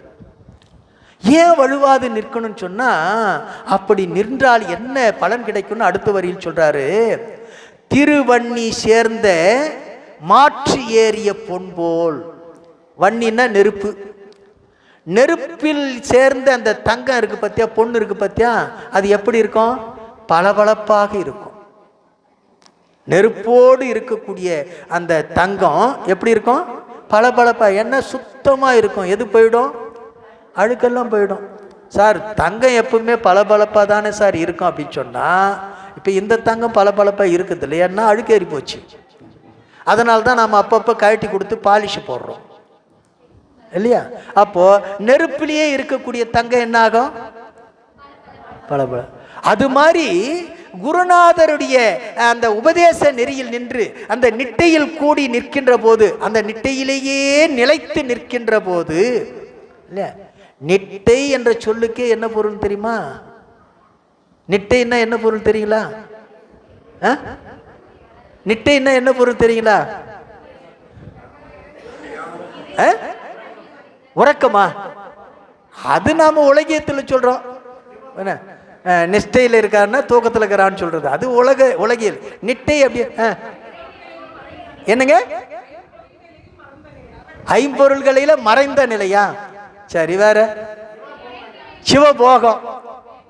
அப்புறம் வேற ரொம்ப போட்டு குழப்பிக்காதீங்க, ஆராய்ச்சி பண்ணாதீங்க. நிட்டை என்று சொன்னால் நிச்சயித்து நிற்றல். நிச்சயித்து நிற்றல், அதுதான் நிட்டை. நிச்சயித்து நிற்றல் அப்படின்னா என்ன அர்த்தம்? இதுதான் உறுதி என்று முடிவெடுத்த பிறகு அந்த முடிவில் நிலைத்து நிற்பது பேரு தான் நிச்சயித்து நிற்றல். இப்ப நாம பெருமான் தான் மெய்ப்பொருள் என்று இன்னும் நிச்சயிக்கல. எப்படி சார் நீங்க சொல்லலாம்னா, நாம நிட்டையில இல்லையே. அப்போ நிச்சயித்த பிறகு அதிலேயே நிலைத்து நிற்பதுக்கு பெயர் தான் நிட்டை. நிச்சயித்து நிற்றல். நிச்சயித்து நிற்றல் அதெல்லாம் கொஞ்சம் புதுமையாத்தான் இருக்கும், ஆனா அதான் பொருள். அதான் பொருள், நிச்சயித்து நிற்றல். சரி, அப்போ அந்த நிட்டையில வலுவாது நிற்கின்ற போது என்ன ஆகும் அப்படின்னு சொன்னா, அப்பத்தான் நாம இன்பத்தை,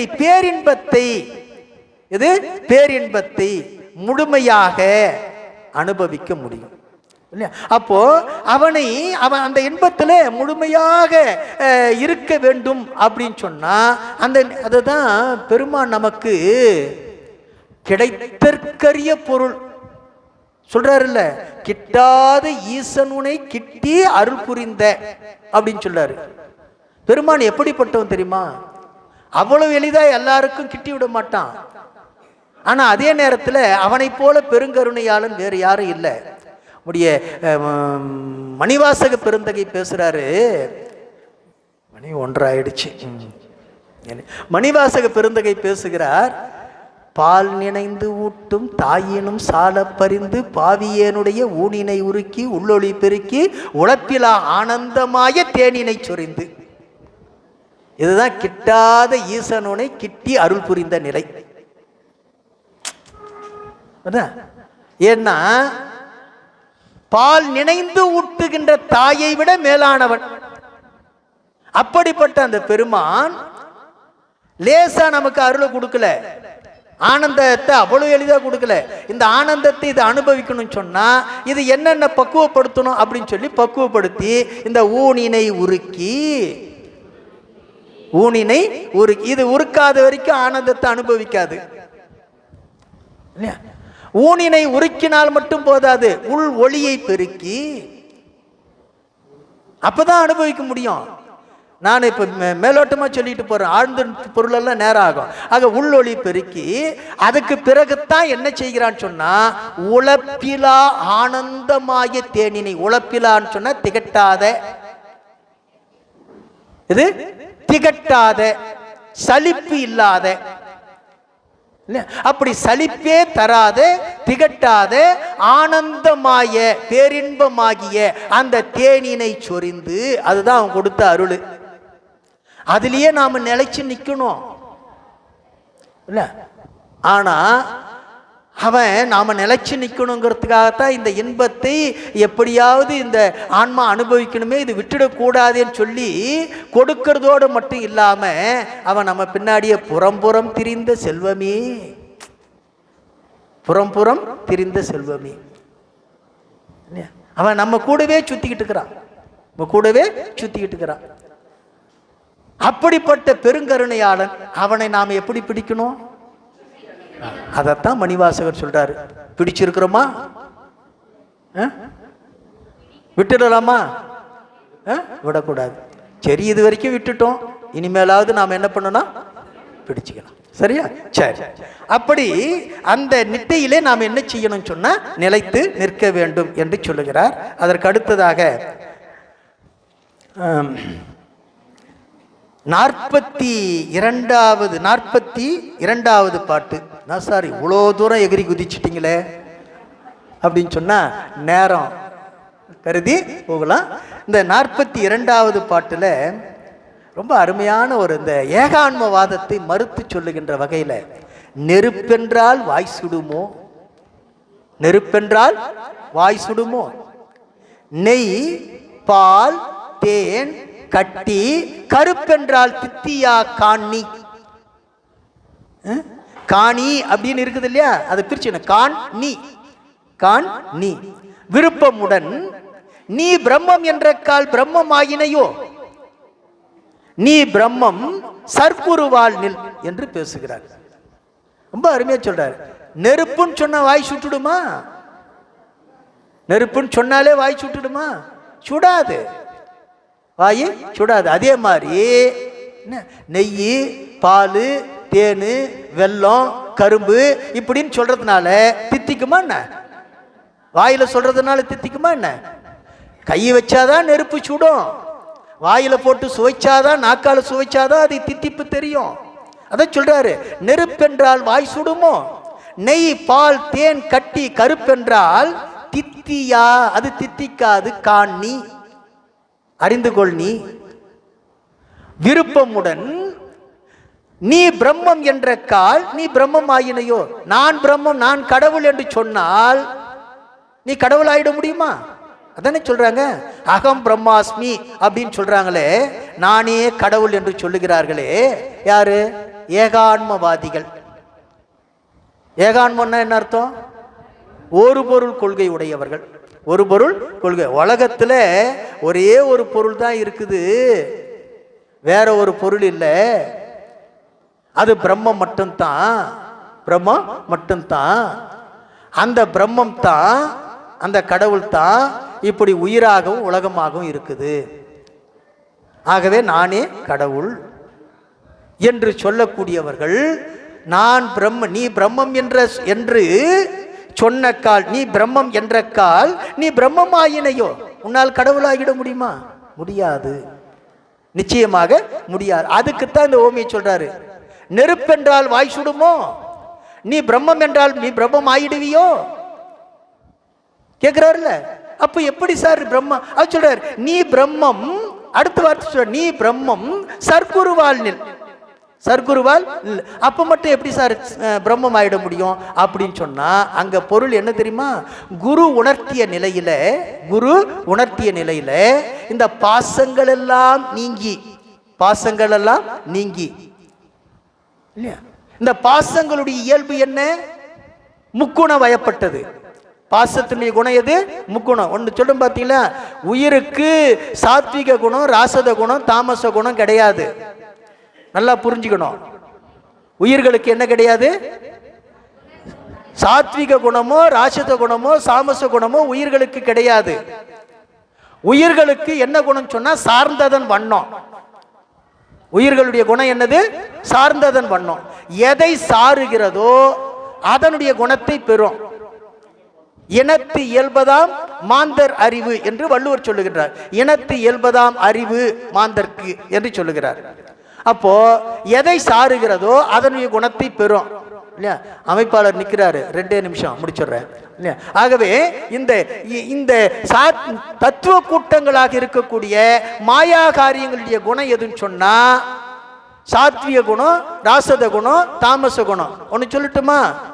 காற்று அது தத்துவம் தானே. காற்று ஒரு பூதம். இந்த பூதங்கிறது எது? தத்துவத்தில் ஒன்று. பஞ்சபூதத்தில் காற்றுங்கிறது ஒரு பூதம். அப்போ அது தத்துவத்தில் ஒன்று. இந்த காற்று சாத்வீகமாக இருக்கின்ற போது சும்மா சில்லு சில்லு சில்லு சில்லுன்னு தென்றல் காற்றா வீசும், ரொம்ப சுகமாக இருக்கும், சுகமாக இருக்கும். அதுவே சுழன்று அடித்து சூறாவளி ஆகுதுன்னு சொன்னால் அதுதான் ராட்சத குணம் இல்லை. எல்லாத்தையும் பிச்சுக்கிட்டு போகுது இல்லை, அது ராசத குணம். காத்தே ஓட்டாம அப்படியே வெக்கையா இருக்குதுப்பா அப்படின்றமே அது என்னது? தாமச குணம். அது என்னது? தாமச குணம். அப்போ இந்த காற்று என்கிற தத்துவத்துக்கு பூதத்துக்கு தான் இந்த 3 குணமும் உண்டு. நாம அதை சார்ந்து இருக்கிறதுனால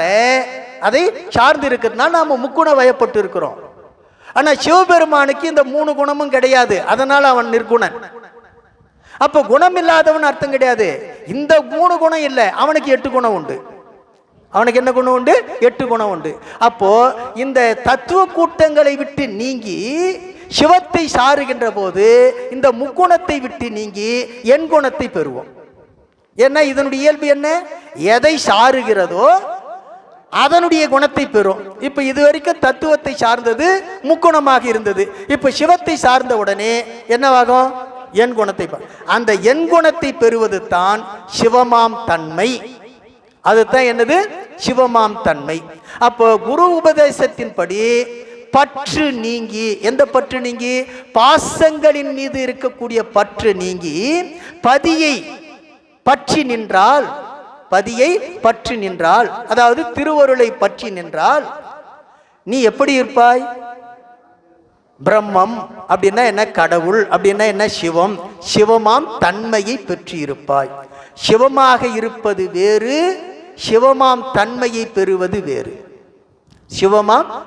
சிவமாம் தன்மையைத்தான் இந்த உயிர் பெருமே தவிர ஒருபோதும் சிவமாகாது, ஒருபோதும் சிவம் ஆகாது. அப்ப சிவமாம் தன்மை என்பது என்ன? 8 குணம். பெருமாண்டி 8 குணத்தை பெறுவது. 8 குணத்தை முழுமையாக பெறாது, அது உபச்சாரத்துக்காக எண் குணத்தை பெறுகிறது என்று சொல்லுகிறோம். சிவபெருமானிடத்தில் இருக்கக்கூடிய 7 குணத்தை தான் இந்த ஆன்மா பெறும். தன்பயத்தன் என்று சொல்லக்கூடிய அந்த குணத்தை ஒருபோதும் ஆன்மா பெறாது. அங்கேயும் இந்த ஆன்மா சிவபயத்தனாகத்தான் இருக்குமே தவிர தன்பயத்தனாக இருக்காது. அப்போ எப்ப தன்பயத்தம்ங்கிற குணம் ஆன்மாவுக்கு இல்லையோ அப்பொழுது அது சிவம் ஆகாது, சிவமாம் தன்மையை பெறும். சிவமாம் தன்மை என்பது வேறு, சிவம் என்பது. அது ரொம்ப எளிமையா சொல்லணும்னு சொன்னா, நம்ம பண்டார சாத்திரம் ரொம்ப அருமையா பேசுவோம். இந்த பண்டார சாத்திரத்துல ஒரு இரும்பு நெருப்போடு சேர்ந்து தான் நெருப்பு தன்மையை பெறுமே தவிர, தான் நெருப்பு ஆகுமே தவிர இன்னொரு இரும்பை நெருப்பாக்காது. ஒரு இரும்பு நெருப்போடு சேர்ந்து தான் நெருப்பு ஆகுமே தவிர, அப்படின்னா என்ன அர்த்தம்? தான் நெருப்பு தன்மையை பெறுமே தவிர. இப்ப கடபாரியை உலகளத்துல வைக்கிறோம், அது நெருப்பாகவே மாறி நிற்குது. செக்கச்சவேன்னு அங்கே எரிஞ்சுக்கிட்டு இருக்கிற அந்த கரிக்கு சுடருக்கும் இந்த இரும்பு கம்பி இருக்கக்கூடிய சுடருக்கும் வேறுபாடு தெரியாமல் இருக்குது. ஆனால் அந்த இரும்பு கம்பி ஆகிய கடபாரம் மீது இன்னொரு கம்பி எடுத்து வச்சுன்னு சொன்னால் அது நெருப்பாகும்னா ஆகாது. ஆகவே நெருப்போடு சேர்ந்த இந்த இரும்பு தாம் நெருப்பாம் தன்மை பெறுமே தவிர இன்னொரு இரும்பை நெருப்பாக்காது. அதுபோல உயிர் சிவமாம் தன்மையை பெறுமே தவிர அது ஒருபோதும் சிவமாகாது. அப்போ இந்த இடத்துல நீ பிரம்மம் சர்க்குருவால் நில் என்று சொன்னால், குருநாதருடைய உபதேசத்தை பெற்று இந்த உலகப்பற்று நீங்கி திருவடி இன்பத்தில் திளைத்திருக்க சிவமாம் தன்மையை பெற்று நில் என்று பொருள் இல்லையா? அதை தருகின்ற அந்த அதுதான் என்னது உபதேசத்தினுடைய விளக்கம் என்று சொல்லி அதற்கு அடுத்த தலைப்பு அனுபூதி நிலை. இது ஒரு 13 வெண்பாக்கள். இன்னும் நிறைய செய்திகள் இருக்குது. திருவருள் எத்தனை வெண்பாக்களை இன்றைக்கு சிந்திக்க வைக்க போகுதுன்னு தெரியல. அடியனுக்கு எந்த முடிவும் கிடையாது இல்லையா? அது அடியன் நிறைய எந்தெந்த பாட்டுக்கு நம்முடைய அருணை வடிவேலையாவுடைய உரையை கொண்டு இந்த மேற்கோளெல்லாம் சிலது குறிச்சிட்டு வந்திருக்கிறேன். அந்த மேற்கோள் கூட இங்கே முழுமையாக பேசலை இல்லையா? இந்த நேரத்தில் திருவருள் என்ன மேற்கோளை உணர்த்துகிறதோ அதைத்தான் சிந்தித்து கொண்டிருக்கிறோமே தவிர எழுதி வச்சிருக்கிற மேற்கோளையோடு முழுமையாக சிந்திக்க முடியல. ஆகவே திருவருள் உணர்த்த எத்தனை வெண்பாக்கள் நாம் இன்றைக்கு சிந்திப்போமோ அத்தனை வெண்பாக்களை சிந்திப்போம் என்று சொல்லி இந்த உணவு இடைவேளைக்கு நம்முடைய உணவு ஏற்பாட்டுக்கு மயில்வேலையா ரொம்ப அற்புதமாக நிறைய இடத்தெல்லாம் விசாலமாக பண்ணியிருக்கிறாரு. போன ஆண்டு மாதிரி 3 பந்தி 4 பந்திக்கெல்லாம் காலத்தை கடத்த வேண்டிய அவசியம் இல்லை. அதனால் எவ்வளவு சீக்கிரம் முடியுமோ பின்ன நாம் டெய்லி சாப்பிட்டுக்கிட்டு தான் இருக்கிறோம் இல்லையா? 3 வேளை குறைஞ்சபட்சம் சாப்பிட்றோம், அதிகபட்சம் இன்னும் 5 வேளை கூட சாப்பிட்றோம். புரியுதுங்களா? ஆக அதனால எப்பவும் சாப்பிட்டுக்கிட்டு தான் இருக்கிறோம். இன்னைக்கு அதுக்கு ரொம்ப நேரத்தை ஒதுக்க வேண்டாம். எவ்வளவு சீக்கிரம் முடியுமோ அவ்வளவு சீக்கிரம் நாம் உணவு உண்டு மீண்டும் விரைவாக இங்கே வருமாறு அன்போடு கேட்டுக்கொள்கின்றேன். இப்பொழுது அதாவது மாகேஸ்வர பூசைக்கு எழுந்திரும்படி அன்போடு கேட்டுக்கொள்கின்றேன். சரி, அவ்வளோதான். தம்பி இதை ஆஃப் பண்ணிக்க.